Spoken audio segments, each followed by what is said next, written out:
Hello student, युवा computer study channel में आपका स्वागत है। आज हम बात करेंगे डीसीए पीजीडीसीए सेकेंड सेमेस्टर, जो हमारी एक बुक होती है इंटरनेट एंड वेब डिजाइनिंग। लेकिन डीसीए में इंटरनेट एंड ई कॉमर्स लिखा है, क्वेश्चन मिलते जुलते रहेंगे।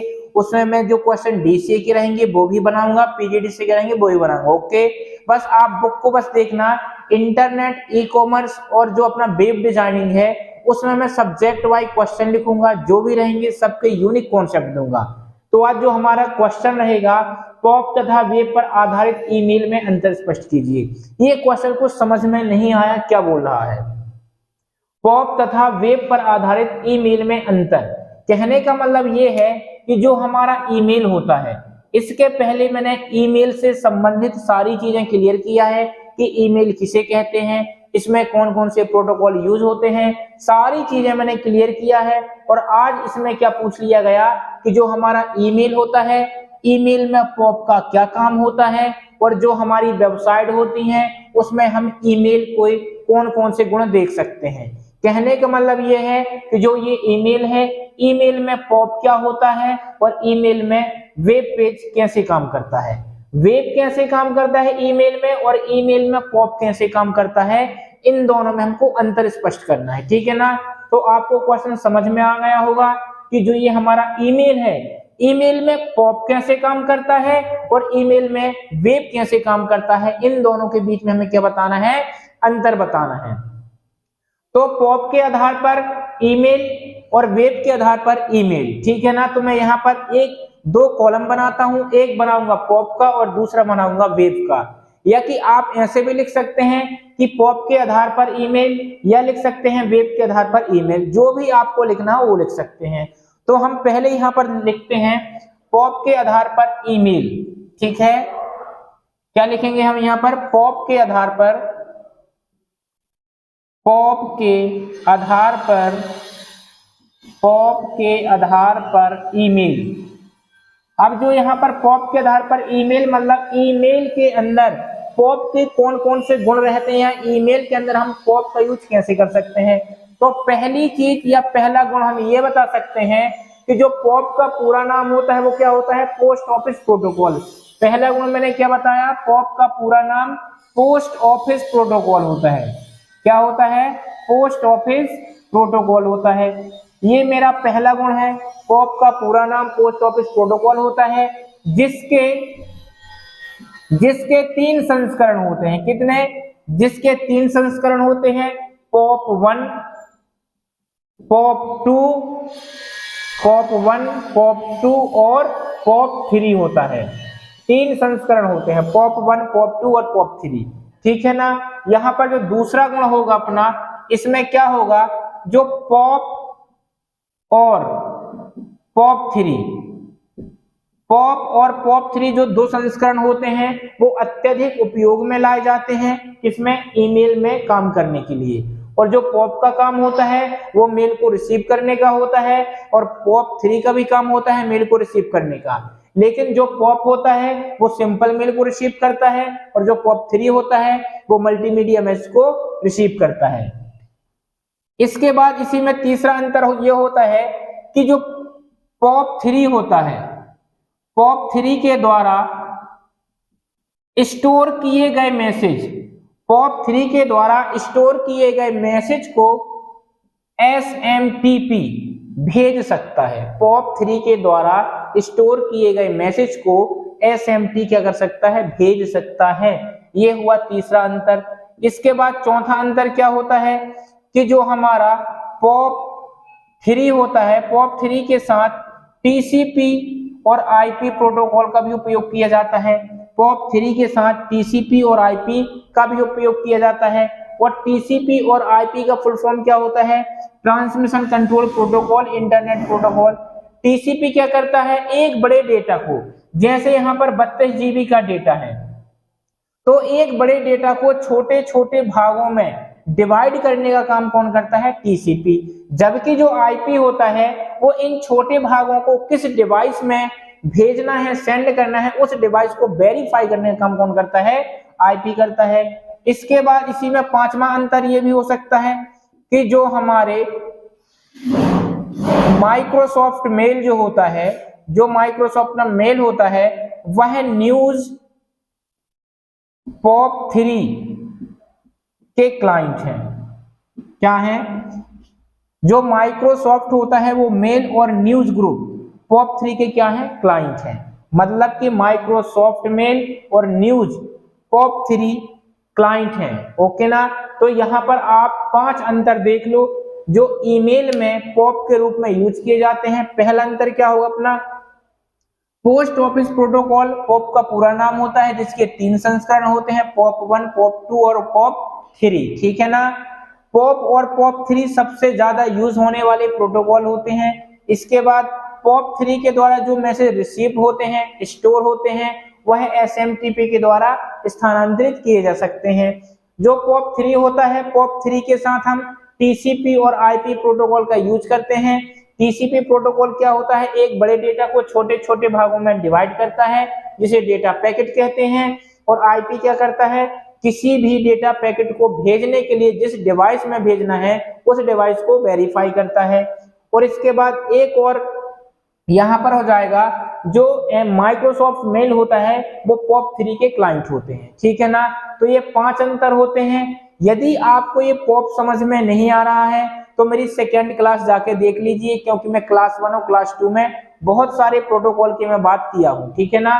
तो यहाँ पर POP के आधार पर ईमेल। इसके बाद मैं बात करूंगा वेब के आधार पर ईमेल। किसके आधार पर? वेब के आधार पर ईमेल। अब जो हमारे वेब के आधार पर ईमेल होंगे वो कौन कौन से होंगे, थोड़ा सा देखते हैं। वेब के आधार पर ईमेल, वेब के आधार पर ईमेल। अब जो हमारे वेब के आधार पर ईमेल होंगे वो कौन से होंगे? पहली चीज तो मैं आपको ये क्लियर कर दूं कि वेब का मतलब क्या होता है। वेब का मतलब होता है बेटा वेबसाइट। क्या होता है? वेबसाइट। अब वेबसाइट होती है तो वेबसाइट में कुछ चीजें होती हैं, जैसे मैं बोलता हूं वेबसाइट में होम पेज होता है। क्या होता है? होम पेज होते हैं और वेब पेज होते हैं। अब बोलोगे सर ये होम पेज वेब पेज है क्या? ये यदि आप इंटरनेट में कुछ भी चीज सर्च करते हैं तो वेबसाइट आती है, और वेबसाइट के अंदर लाखों करोड़ों पेज हो सकते हैं। ठीक है ना? तो वेबसाइट के प्रथम पेज को होम पेज बोलते हैं, और वेबसाइट के अंदर प्रत्येक पेज को वेब पेज बोला जाता है। क्या बोला जाता है? Web page. वेबसाइट के अंदर प्रत्येक पेज को वेब पेज बोला जाता है, और वेब पेज के कलेक्शन को वेबसाइट कहा जाता है। ठीक उसी प्रकार जैसे हमारी बुक होती है, हमारी बुक का पहला पेज फ्रंट पेज कहा जाता है।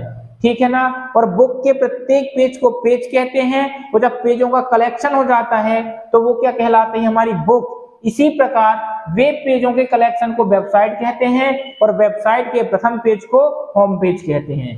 तो ये होता है वेब से आधारित कुछ कॉन्सेप्ट। ठीक है ना? अब इसके बाद हम बात करते हैं कि जो वेब होता है, यदि हम ईमेल यूज करें वेब में तो हमें कौन कौन से गुण मिलेंगे।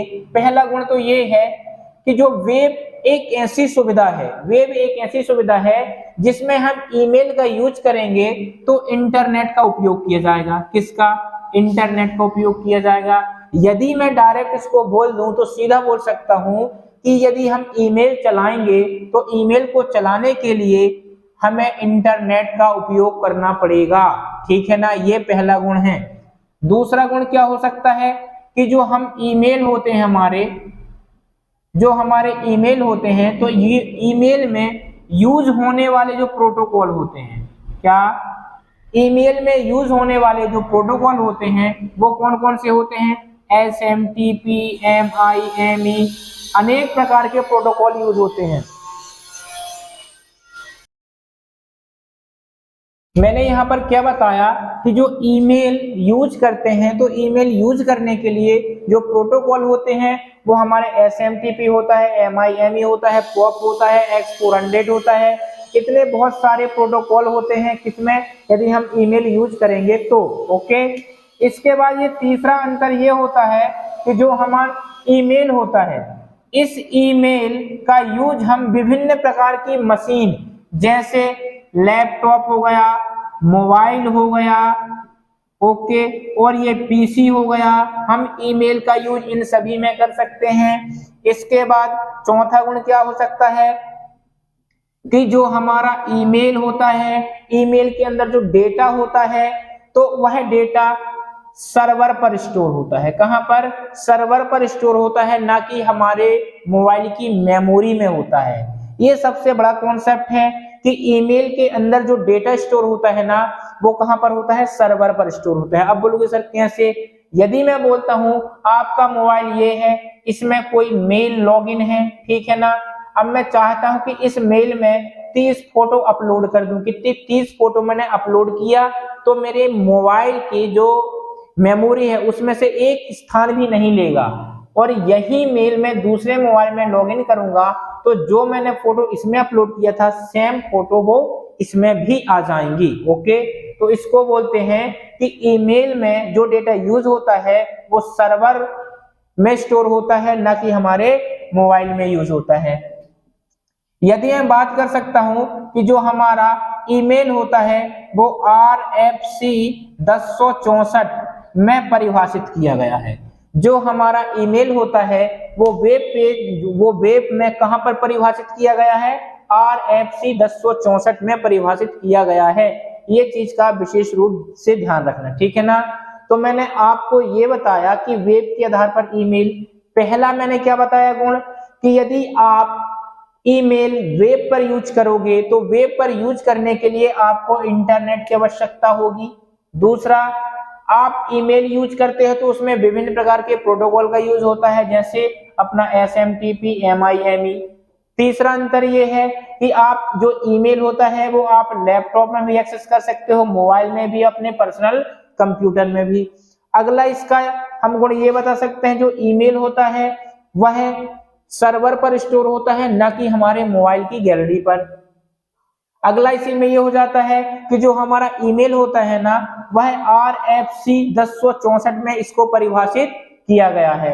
तो इस वीडियो में जो क्वेश्चन लेके आया था पॉप तथा वेब पर आधारित ईमेल में अंतर लेके आया था कि आप ईमेल का यूज करोगे तो ईमेल में पॉप का क्या काम होता है और वेबसाइट में इसका क्या काम होता है।